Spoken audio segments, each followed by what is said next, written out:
तो हम कर लेंगे अपने आप।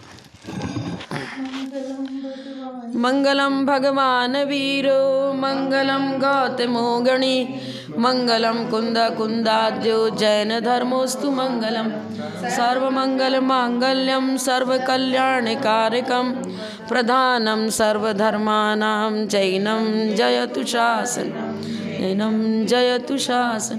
जय बोलो श्री अनंतानंद परम सिद्ध भगवान की, 1000 श्री शांतिनाथ भगवान की, 1000 श्री चिंतामणि पार्श्वनाथ भगवान की, परम पूज्य आचार्य श्री आदिसागर जी महाराज की, परम पूज्य आचार्य श्री शांति सागर जी महाराज की, परम पूज्य प्रथम गणनियारिका रत्न श्री 105 विजयमती माता जी की, जैन धर्म की जय, जिनवानी माता की जय।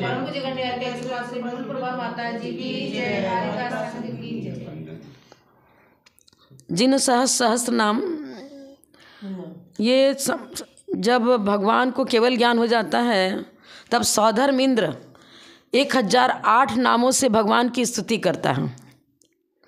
और यही सारे श्लोक आपको जो पुराण है आदि पुराण उसमें मिल जाएगा। ये एक टोटल यही कही स्तोत्र इन्हीं शब्दों के द्वारा स्तुति की थी और जिनसेन आचार्य ने उसको अपने ग्रंथ में संकलित करके लिया है। अब 1008 नामों से उन्होंने स्तुति करी। हो सकता है श्लोक रचना तो जिनसेन आचार्य के द्वारा हुई हो, लेकिन नामावली मंत्र की वही है। अपन विधान भी करते हैं ना, सहस्त्रनाम विधान, तो मंत्र यही के ही रहते हैं। तो मंत्र ओरिजिनल है और ये तो आपको रिसर्च करना पड़ेगा कि श्लोक उसी का है, सौधर्म इंद्र का बनाया हुआ है कि जिनसेन, इसमें तो जिनसेन आचार्य रचित लिखा है। इसका मतलब श्लोक उन्होंने उसको श्लोक का रूप दिया, लेकिन मूल जो नाम है, नाम वही के वही इन्हीं 1008 नामों से सौधर्म इंद्र भगवान की स्तुति करता है। उन 1008 नामों को अपनी भाषा में मतलब संस्कृत में और श्लोक निबद्ध किया जिनसेन आचार्य ने। देखो अब ये इसका महत्व ये है, भरत सागर महाराज जी बताते थे और प्रशांत सागर महाराज जी तो 3 बजे पाठ जो होता है उनका सहस्त्र नाम से शुरू होता है। ब्रह्म मुहूर्त में सहस्त्र नाम का पाठ करने से चाहे लौकिक प्रॉब्लम हो, आर्थिक हो, मतलब सामाजिक हो, राष्ट्रीय हो, और किसी साधु का बहुत ज़्यादा अंतराय हो रहा है तो भी सहस्त्र नाम प्रातःकाल ब्रह्म मुहूर्त में पढ़ने से वो अंतराय कर्म कटता है उनका। क्योंकि हमारे समय विनय प्रभु माता जी का बहुत अंतराय होता था, तो भरत साहब महाराज जी ने बताया तब से उनका अंतराय नहीं हुआ नहीं के बराबर हो कभी कभी, जैसे कि रोज दिन हो रहा है, तो बहुत लाभदायक है। लेकिन बात है कि हम लोग क्या करते हैं, जल्दी जल्दी खाल से रीडिंग डालते हैं, चिंतन और मंथन करते नहीं हैं। जब तक गुणानुवाद अंतः की भूमिका से नहीं होगा तब तक जो 7 से पुण्यार्जन है वो कहाँ से होगा। ठीक पुण्यार्जन तो होगा, लेकिन 7 से पुण्यार्जन संबर निजरा कारण, संबर निजरा होगी जब तो अंतराय कर्म कटेगा। कोई भी है हमारा लाभ तो तभी होगा जब परिणामों की विशुद्धि बढ़े। परिणामों की विशुद्धि बढ़े बिना तो कोई भी लाभ होता नहीं, कार्य सिद्ध होता नहीं। अब ये श्लोक पढ़ेंगे। स्वयं भुवे नमस्तुभ्यं उत्पाद्यात्मानमात्मनि मात्मनि स्वात्मनैव तथोद्भूत वृत्ते चिंत वृत्ते।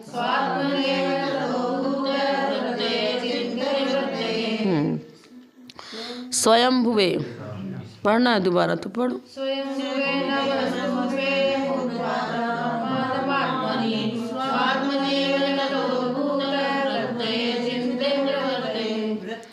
सबसे पहले स्वयं भुवे लिखा, क्योंकि जो तीर्थंकर होते हैं वो किसी गुरु को पास जा कर के उनके पास दीक्षा लेना, अध्ययन करना, वो जन्म से ही अवधि ज्ञानी होते हैं। पहली बात तो मति ज्ञान, शुद्ध ज्ञान, अवधि ज्ञान, 3 ज्ञान के धारी तीर्थंकर होते हैं।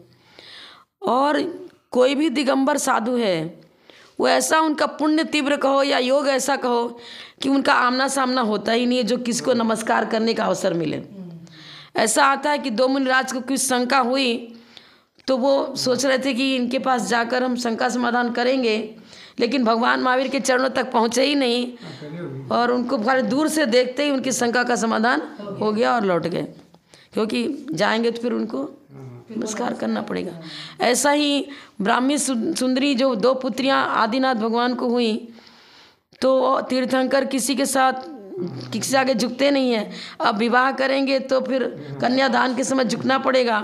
तो दोनों ने क्या, उनका खुद का नियोग ऐसा, उनका पुण्य प्रबल, जो इनके भाव भी ऐसे हुए कि मैं तो मतलब ब्रह्मचर्य व्रत धारण करूँगी, शादी नहीं करूँगी।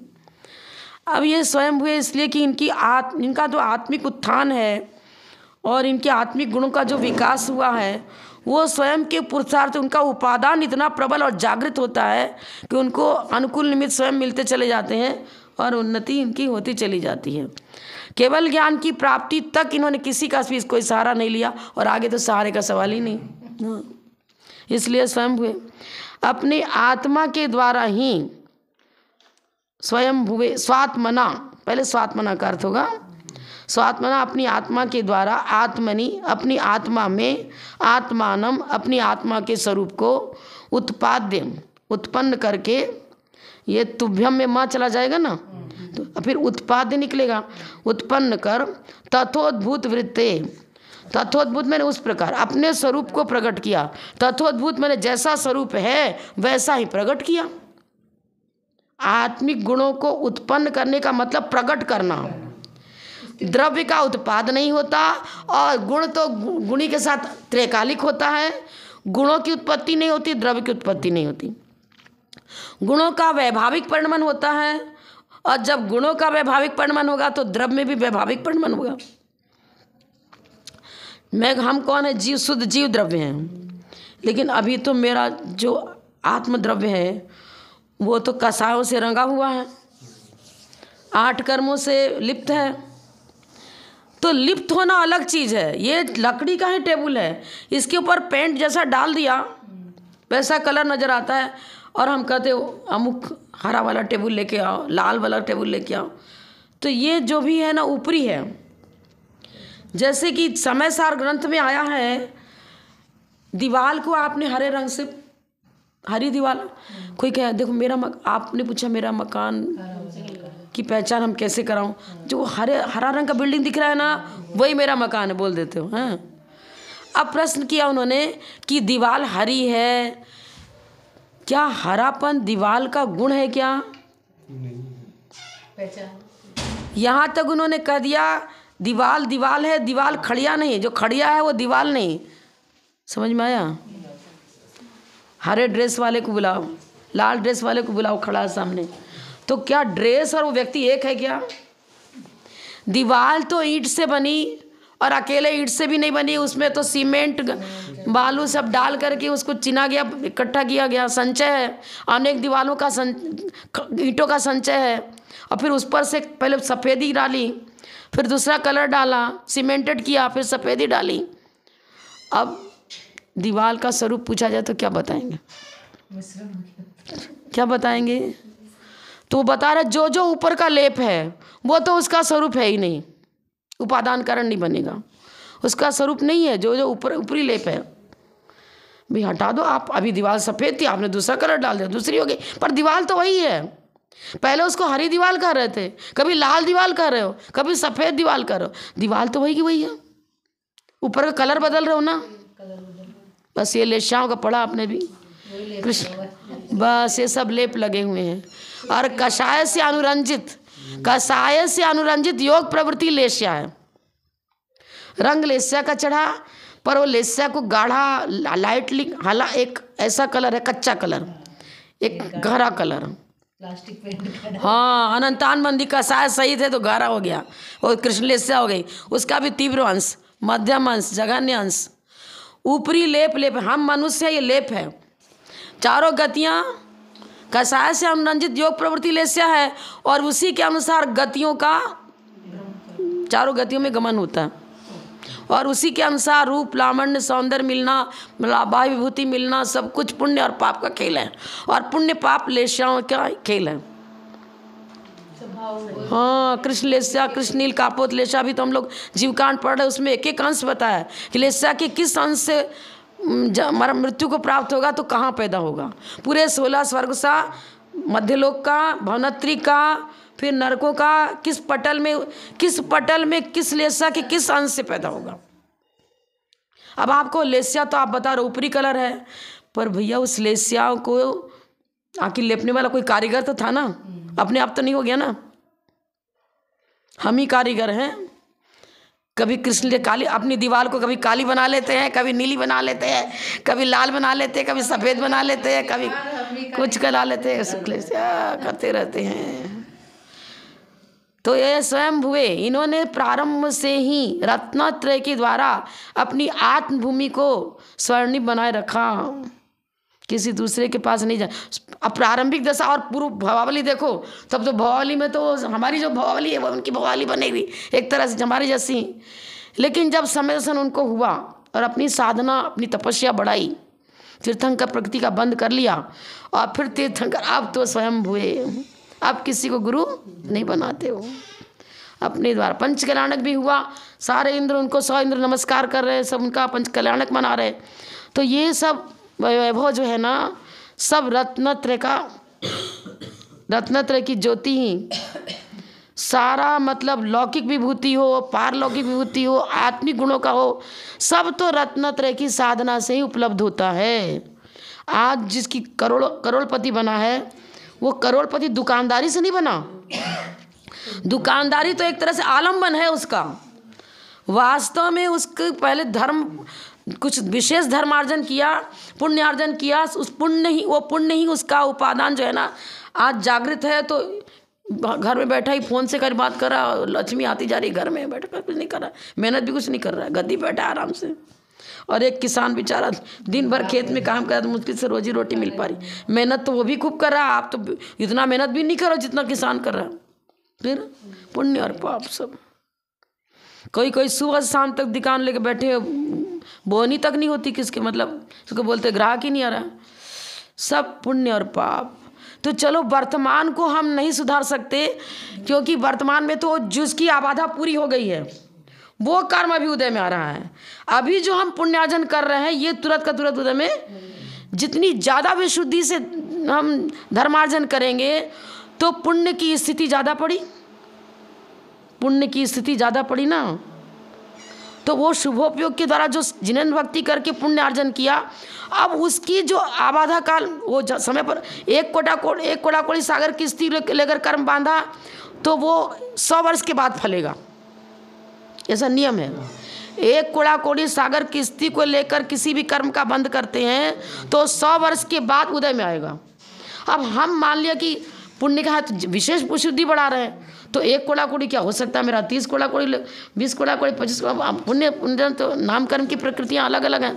किसी की 20 कोड़ा कोड़ी सागर को लेकर स्थिति, किसी की 10 कोड़ा कोड़ी सागर स्थिति लेकर। तो मतलब जितनी विशुद्धि से पुण्य का कर्म बांध रहे हैं तो उतनी देर से, मतलब आबाधा काल पूरा होने पर। अभी आपको कुछ नहीं पता कि उसकी आबाधा काल कितनी पड़ी, लेकिन रिजल्ट पॉजिटिव ही देगा। अभी जो निगेटिव देखने को मिल रहा है वो पूर्वकृत पाप की आबाधा पूरी हो चुकी है, अब उदय में आ रहा। तो ये जो आज धनाढ्य हैं, मांस बेच रहे हैं, शराब बेच रहे हैं, कत्ल खाना खोल रहे हैं और करोड़पति बने हुए हैं, तो पूर्व भाव में इन्होंने विशेष पुण्य किया था, लेकिन उस जो पुण्य का फल इन्हें आज मिल रहा है उसका मिसयूज कर रहे हैं। पुण्य से पुण्यार्जन और करना चाहिए, तो वो ना करके इसको कहते पापानुबंधी पुण्य। एक है पुण्यानुबंधी पुण्य, एक पापानुबंधी पुण्य। और पहले का पाप था लेकिन अभी पुण्य अर्जन कर रहे हैं, मैंने ऐसे 3-4 तरह का बताया हूँ। तो वो चीज़ है, और देख लेना ग्रंथ से। लेकिन ये पुण्यानुबंधी और पापानुबंधी पुण्य, और एक तो पुण्यानुबंधी पुण्य, एक पापानुबंधी पुण्य, और ऐसे कहानियों में ऐसा उसकी श्लोक नहीं। पहले का तो पुण्य था, पाप का बंद कर रहा है तो पापानुबंधी हो गया, और पहले का पाप का उदय चल रहा है, पुण्य कर रहा है तो वो बाद में उदय में आएगा। 2 की परिभाषा मुझे याद है, बाकी देख लेना। हाँ, पाप पहले भी पापी था, अभी भी पाप कर रहा है। हाँ, पापानुबंधी पाप, हाँ ऐसे है, बराबर सही, ऐसे लेना पड़ेगा, ठीक है। तब ये तीर्थंकरों ने तो भव से पुण्य अर्जन किया, तब तीर्थंकर प्रकृति का बंध हुआ। ऐसे खेल से थोड़ी हो जाएगा। 16 कारण भावनाएं और सात्विक प्रवृत्ति रखी, संयम पूर्वक जीवन कई भावों में व्यतीत किया, तब कहीं वो भी केवली शुद्ध केवली का पाद मूल मिला, तब तीर्थंकर प्रकृति को बांध के आके लाए। तो यहाँ बता रहे हैं कि आत्मिक उत्थान के लिए जैसे कि आप सब्जी लाने के लिए सब्जी मार्केट में पहुंचते हो, सोना चांदी खरीदना वहाँ मार्केट पहुंचते हो, इस रत्नत्रय के लिए कोई मार्केट में नहीं मिलेगा। ये समझ में आया? अब ये बता रहे स्वयं हुए तुम स्वयं में, तुम माने बेचने वाले भी तुम, खरीदने वाले भी तुम, माल भी तुम्हारा, माल अलग हो बेचने वाला अलग, वो भी नहीं। गुण और गुणी का संबंध है ना। कपड़ा अलग पड़ा, आप अलग हो, बेचने वाली सामग्री अलग है और आप अलग हो। यहाँ कुछ नहीं, आदान प्रदान जो रत्नत्रय का है वो निमित्त बन करके हम दूसरे के लिए सहकारी बन सकते हैं। लेकिन वास्तव में ये संपत्ति मेरी नैसर्गिक है, अपने में ही अपने को अपने द्वारा चटकारक लगा लो। आत्मा ने आत्मा को, आत्मा से, आत्मा के लिए, आत्मा का, आत्मा और आत्मा में सब अपने में ही होगा। सटकारक अपने में ही घटित होगा, क्योंकि आत्मिक गुण का खजाना तो ये जीव द्रव्य ही है। अब उस खजाने को पहचान नहीं पाया, सो भ्रमित हो रहा इधर उधर। जैसे हिरण समझ रहा है कि सामने पानी है, लेकिन दौड़ता जा रहा, मिल नहीं रहा, पानी आए नहीं, चमक से नग रहा है कि पानी। इस तरह हम भी ऐसे, वो बेवकूफ़ उसको बेवकूफ़ बताते हैं, पर हम तो बेचारा, वो तो तिर्यंश है इसलिए बेवकूफ़ी कर रहा है, हम तो मनुष्य होकर के बेवकूफ़ी कर रहे हैं, धन के पीछे दौड़ रहे हैं। ठीक है, आवश्यकताओं की पूर्ति के लिए उतना धन तो चाहिए ही। वो श्रावक 2 कौड़ी का जिसके पास 2 कौड़ी नहीं, और वो साधु 2 कौड़ी का जो 2 कौड़ी भी रखता है। सीधा सीधी बात। अब आप कहो कि माता जी फिर क्या करना, पंचम काल में तो फिर चाहे हम दूसरे को निमित्त बनाए, चाहे कुछ करे, आज श्रावक अपने कर्तव्य का पालन साधु के प्रति पूरा नहीं निभा रहा है, तो साधु को भी फिर वर्कर्स रख करके, अब क्या है, अभी 2 वर्कर्स हमारा ही संग में ही है, तब क्या हो गया। अब कुछ रूपरेखाएं बदल रही हैं, लेकिन फिर भी आज पंचम काल में जिस रूप में भी साधु साधना कर रहे हैं, चलो ट्रायल पीरियड में है, लेकिन दिशा तो उनकी सही है। इंद्रियों को जीतने का अभ्यास मतलब अभी सर्विस जैसे पोस्ट परमानेंट तो अभी नहीं हुआ, लेकिन उस पोस्ट तक पहुंचने के लिए उनका प्रयास तो चल रहा है ना। अभी सीए करने में लगा है, अभी सीए के वो करके सर्विस नहीं मिली अभी उसको, लेकिन लगा तो है ना। समझ में आया? आचार्य शांसा महाराज जी ने यही कहा था। 2 पंडित उनके पास पहुँचे, उन्होंने, पंडितों ने कहा महाराज इतना सर्दी गर्मी सब सहन करते हो, उतना उपवास व्रत करते किस लिए? तुम्हें भी धर्म साधना से स्वर्ग में जाना, और हम भी श्राव धर्म पालन करके स्वर्ग में ही जाएंगे, ना तुम मोक्ष जा सकते ना हम मोक्ष जा सकते। फिर फालतू मतलब क्या, जाना तो वही है स्वर्ग में, तुम्हें भी वही जाना पड़ेगा, इसलिए साधु बना बेकार है, फालतू दीक्षा ली, तुम दीक्षा नहीं लेना, बेकार है आपका। तो अच्छा ऐसा है क्या? ये बताओ, ये पेड़ सामने खड़ा है, किस चीज़ का पेड़ है? अरे यार दुनिया जानती है आम का पेड़, आप नहीं जानते क्या? फालतू पूछ रहे हो। अच्छा आम का पेड़ है, तो फिर आम है क्यों नहीं इसमें? अरे आप सीजन आएगा तब तो आम आएगा। महाराज कैसी कैसी बातें करते हो आप। अरे यार सीजन आएगा तब आम लगेगा, तो जब सीजन आता तभी पेड़ लगाना चाहिए, पेड़ भी उसी समय लगाना चाहिए जब सीजन आए। अरे क्या बेवकूफ़ी की बात। अरे पहले से पेड़ ला के रखना पड़ता है, तब सीजन आएगा तब उसमें फल लगेगा। तो मैं कौन सी बेवकूफ़ी कर रहा हूँ, मैं तो पहले से पेड़ लगा। हाँ रत्नत्रय की साधना में 4th गुण स्थान तो प्राप्त कर सकते हैं ना, 5वां तो हो सकता है, 6ठा तक तो हो सकता है, तो पेड़ लगाना ही तो हो गया। 4था 5वां 6ठा गुण स्थान की भूमिका तो प्राप्त कर सकते हैं ना अपने पुरुषार्थ से। ये पहले से लगा के रखेंगे, जब तो पर्व में मेरे साथ रत्नत्रय जाएगा, वहाँ संस्कार भव के संस्कार सही रहेंगे, तब तो कहीं अरहंत अवस्था प्राप्त होगी, ऐसे थोड़ी हो जाएगी। इसलिए सब कुछ पर को तो कभी अगर दोष लग भी रहा है कि इसने गलत किया उसने गलत किया, साथ में ये भी सोचो कि निमित्त बन करके मेरे लिए निगेटिव है, उपादान तो स्वयं का निगेटिव है, तो हम दुखी हैं, स्वयं के अपराध से दुखी हैं। निजार्जितम कर्म विहाय देहिनो न कोपि कस्यप ददाति किंचन विचारण्य मनन्य मानस तो परो ददाती विमुंच से मुसीम। परो ददाती दो मुझे दूसरा व्यक्ति में दुख देता है या सुख देता है, विमुंच से मुसीम, ये सब छोड़ दो आप। तो अपने ही अपराध से जीव दुखी है और अपने ही अच्छे कार्यों के कारण पुण्य से जीव सुखी है। अपने एक निमित्त दूसरा कुछ ना कुछ तो बनेगा ही बनेगा। अब सीता महारानी ने दुख पाया, अंजना ने दुख पाया, उसकी कहानी दोनों आती है। ठीक है, पवन अंजन ने उसके साथ गलत व्यवहार किया, निकाल ये कर दिया वो कर दिया, लेकिन वो हुआ क्यों, वो भी तो साथ में बता रहे हैं। वो भी तो साथ में बता रहे हैं। 22 उस जिन बिंब को में डाल दिया था, तब वो 22 घड़ी तो 22 वर्ष के लिए 22 वर्ष। आप 1 मिनट किसी की आत्मा को दुखाते हो तो 1 मिनट इसमें गणित, वही गणित लगा लो यहाँ भी, उतने रूप में फलेगा, फिर आपका कई गुना फलेगा। ये चीज़ है। कहावत है ना कि भैया माँ बाप की भी सेवा पूरा करना चाहिए। बहू है तो बहू को सास के प्रति अपना कर्तव्य निभाना चाहिए, सास है तो अपने बहू के प्रति सद्भावना रखते उसके प्रति कर्तव्य निभाना चाहिए। और नहीं तो अगर सास ने बहू के प्रति सही कर्तव्य किया तो फिर बहू भी सास के प्रति यही कर्तव्य करेगी। आज का ज़माना ऐसा है, पहले उसको आप सोचो नहीं, अब आइए इस युग में ऐसा ही है, इस युग में ऐसे चलेगा। आप शुरू बिल्कुल कुछ भी करो फिर छोड़ दिया, हाँ ठीक है तुम अपनी इच्छा से बनाओ खाओ करो जो करो। रोटी यदि आपको नहीं परस रही तो भी हाथ पे रहना, खुद बना खा ले, कोई बात नहीं, दिया तो कोई बात नहीं। लेकिन अगर बाद में टोकना चालू किया तो जहर घुल गया फिर परिवार में। साइलेंट रहो, मौन का फल बहुत मीठा, अमृत का काम करेगा। शुरू में सहनशील बनना पड़ेगा। अगर पार्श्वनाथ भगवान सहनशील नहीं बनते तो क्या केवल ज्ञान हो जाता, क्या हो जाता, क्या नहीं होता। इतने बड़े बड़े उपसर्ग को पांडवों ने सहन किया, सबने गच मार में, चाहे तो 1 मिनट में उसको हटा सकते थे, सिकड़ी को सिकड़ा लगाने ही नहीं देते, मार पीट के भगा देते, नहीं कुछ नहीं। मेरा कर्म का टैक्स मुझे चुकाना है, जिस रूप में है उस रूप में चुकाना है और सहर्ष चुकाना है। ये चीज़ ऐसी ऐसी कठिनाई, विषमताओं में भी साम्य भाव रखेगा तब तो भगवान बन पाएगा।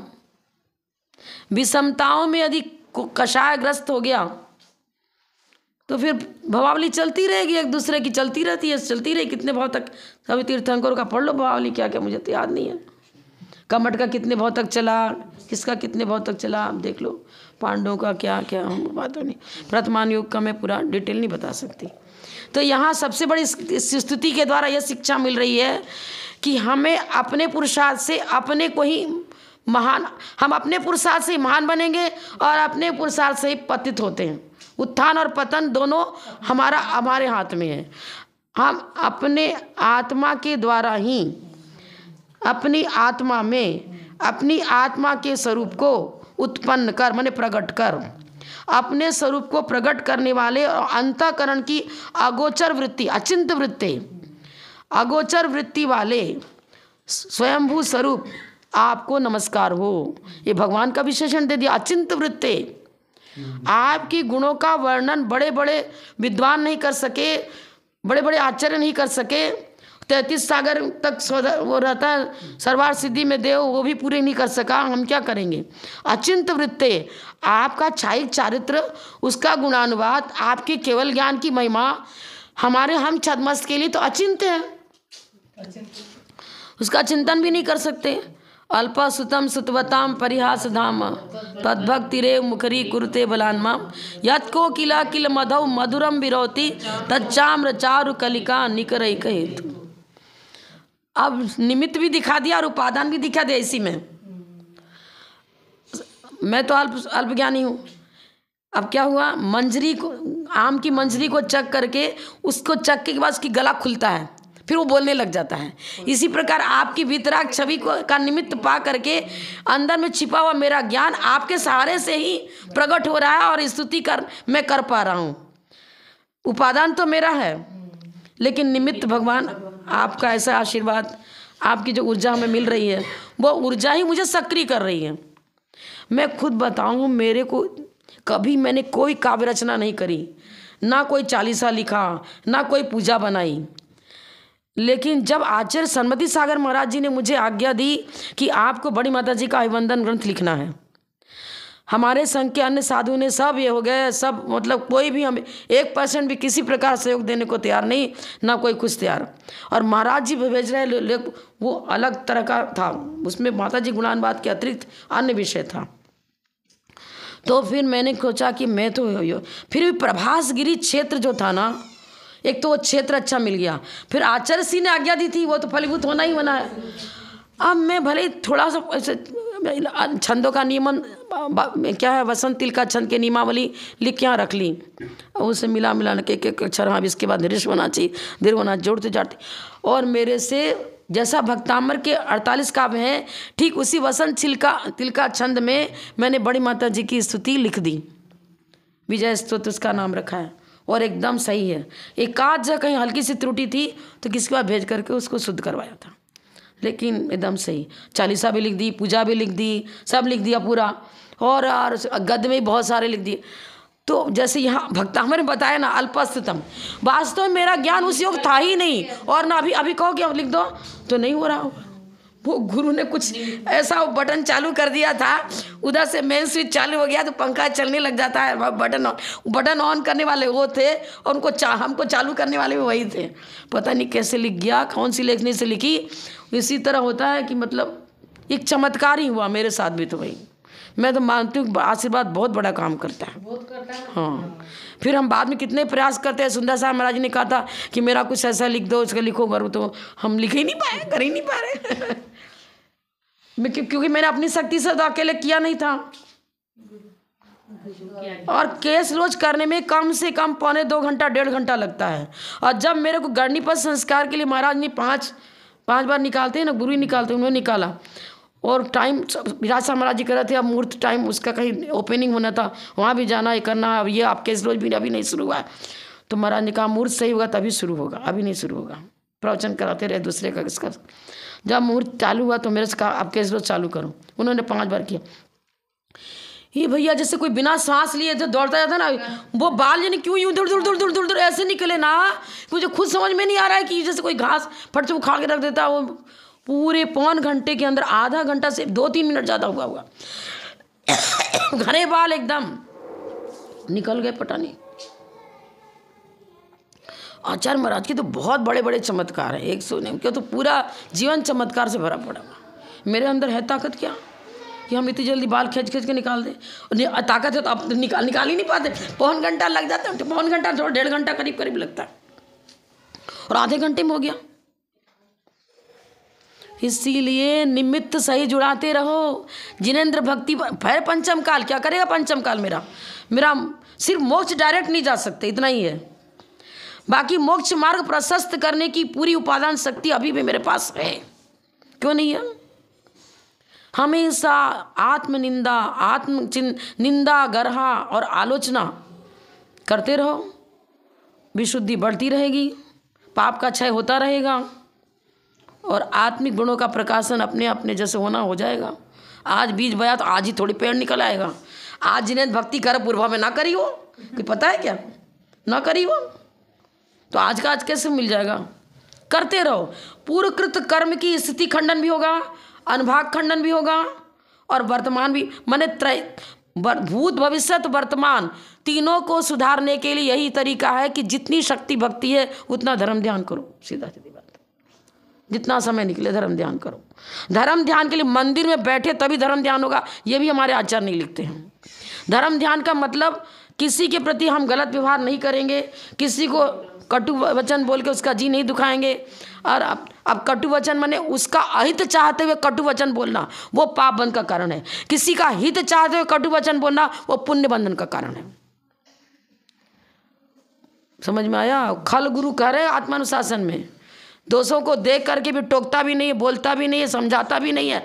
तो खल माने दुर्जन, वो गुरु दुर्जन है, दुष्ट है, जो शिष्य के दोषों को देख करके भी आंखें बंद करके चुप बैठ जाता है।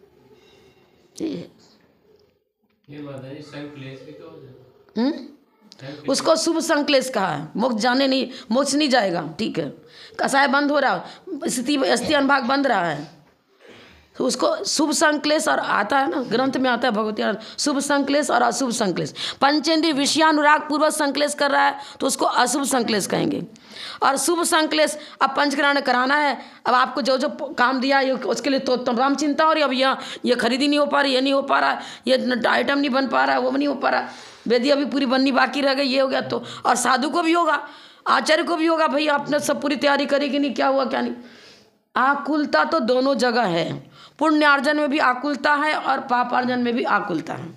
लेकिन दोनों का रास्ता पूरा पश्चिम जैसा है। ने क्यों मैं आलू मत खाओ, ये मत खाओ, तो और हाँ, दुख भी लगता है, जबरदस्ती त्याग करा दो तो। नहीं महाराज जी आए थे, फालतू आए थे, जबरदस्ती मेरे को त्याग करा दिया, कर दिया, अंदर अंदर कोसता रहता है महाराज को। अब मेरे को तो खाना ही नहीं भाता है, तो भूखे रहना पड़ता है, फलाना ढिकना। जैसे अपन बच्चों में कहते हैं भाई मत खाओ, और वो बच्चे उससे गुस्सा करते हैं, उसका फिर आप कहने वालों को लगेगा क्या?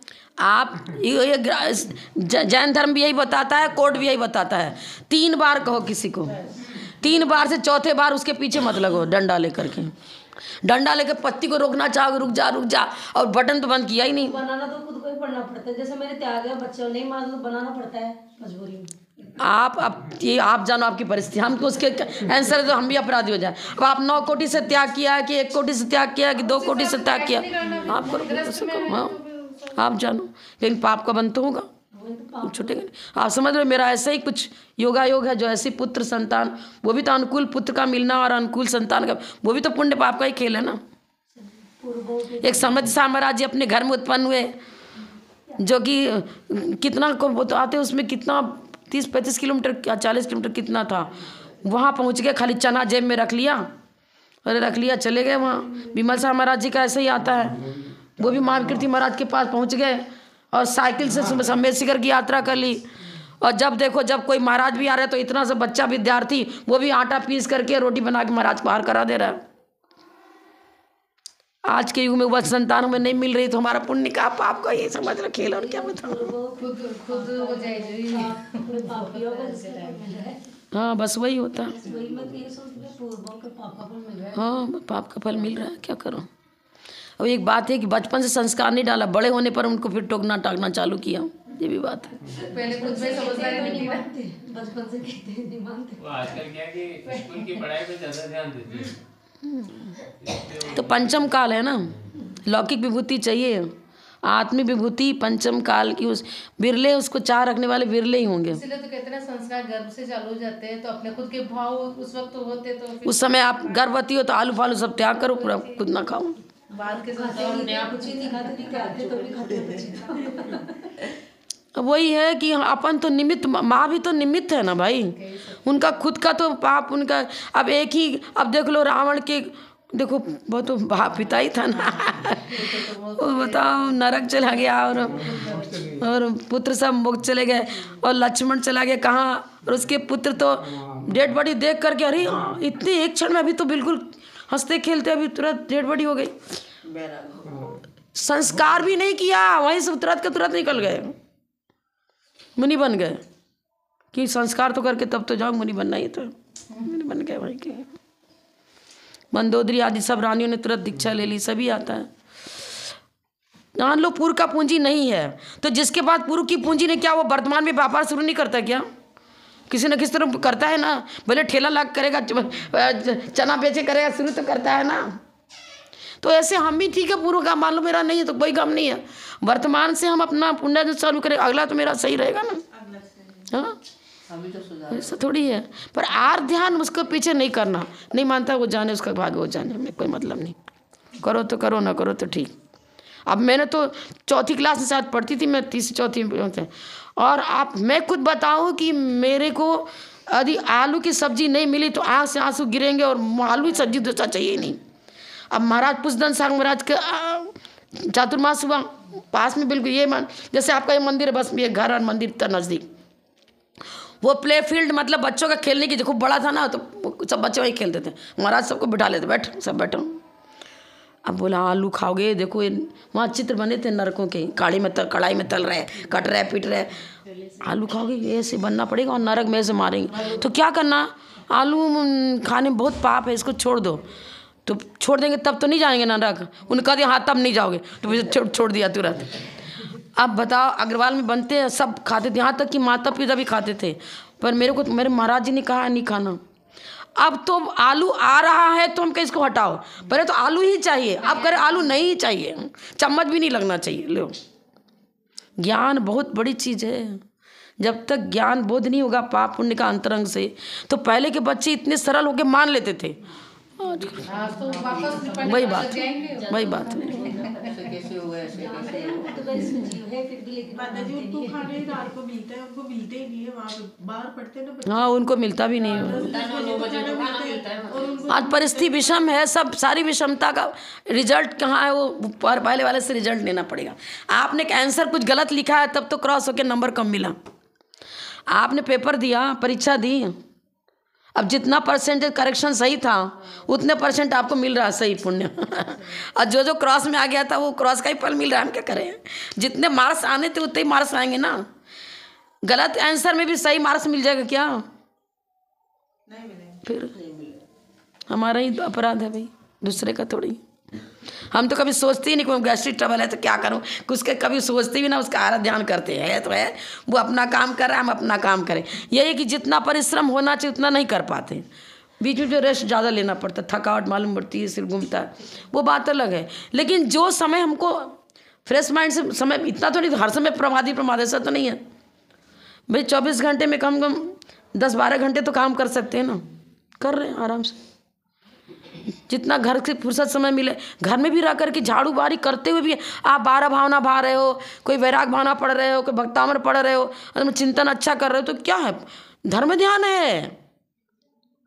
शरीर से आरंभी मात्र वो मन से पाप करे तो वो पाप स्त्री अनुभाग को ज़्यादा देता है, और मन यदि शुभ में लगा हुआ है तो ऐसा, हाँ समाधि तंत्र में लिखा है, यदि पर का कुछ काम करना भी पड़े तो वचसा काया कर लो, शरीर और वचन से कर लो, लेकिन मन से उसमें लगाव मत रखो, लगाव मत रखो।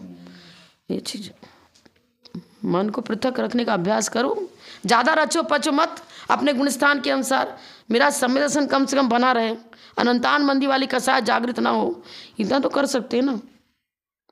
बात को लेके बैठ जाते हैं, फिर उसके प्रति घृणा का भाव बना रहता है, वो नहीं होना चाहिए। शत्रु को तो और ज़्यादा गले लगाओ। जीवन तुम्हें शत्रुगणा सदैव ये साम प्रयत्न निराकलो हम, यदा यदा माम भजते प्रमाद तदा तदा माम प्रतिबोधयंती। विद्यानंद महाराज जी हम लोग को लिखवा के गए, क्या बताया उन्होंने, जीवन तुम्हें शत्रुगणा सदैव, सदैव। हम उनके लिए क्या बोले, जीवन तू आप तो चिरंजीवी हो, किस लिए, यदा यदा माम भजते प्रमाद, जब जब मुझे प्रमाद आएगा तो मेरा कान पकड़े सावधान कर देगा। और ये देख रहा है कान पकड़ेगा मेरा, अच्छे से करो, समय पर समय करो, समय पर प्रतिगण करो, समय पर धर्म ध्यान करो, तो मेरा हित कर रहा है वो। यदि उपसर्ग नहीं करता तो केवली बन के पारसनाथ बन जाते क्या। जीवन तुम्हें शत्रुगणा सदैव ये शाम प्रयत्न निराकुलो हम, वो हमको सावधान करता रहेगा तो अपने कर्तव्य हम निष्ठ रहेंगे, वो चला जाएगा। ऐसा होता है जब तक गुरु सामने है ना तब तक सारी क्रियाएं व्यवस्थित चलती हैं। हम क्या बताएं, इतने थक जाते थे, 15-15 12-12 किलोमीटर चलो और आते साथ बस माता जी बहुत हुआ तो लघु शंका गए, तुरंत पुस्तक पहले से टेबल ब्रह्मचारी लोग सब जमा के रख देती थी, पहले से आए मंगलाचरण चालू।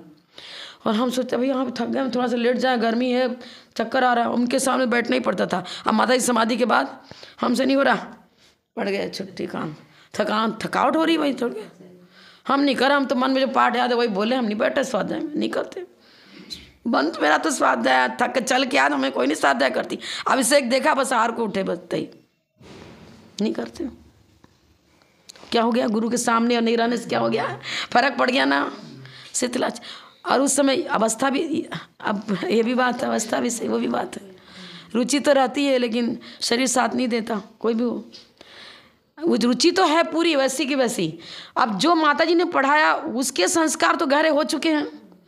कोई हमसे कितना भी कहे कि ये वस्तु स्वरूप ऐसा ऐसा नहीं, तो मैं तो पूरा उनको, चाहे बड़े बड़े आचार्य क्यों नहीं बैठे हों, यदि मैं कन्फर्म हूँ अपने विषय में पूरा तो मैं भिड़ जाती हूँ।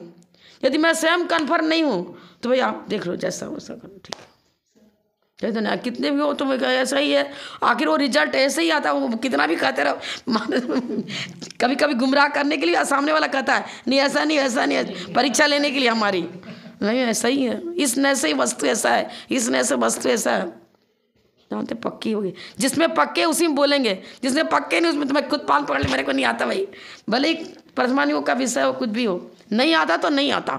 ये 1000 पब्लिक बैठी उसके सामने आप करो मुझे नहीं आता, नहीं आता तो क्या हुआ, यही तो कहेगा माता जी ज्ञान नहीं, माता जी ज्ञान कम, यही तो बोलेंगे ना।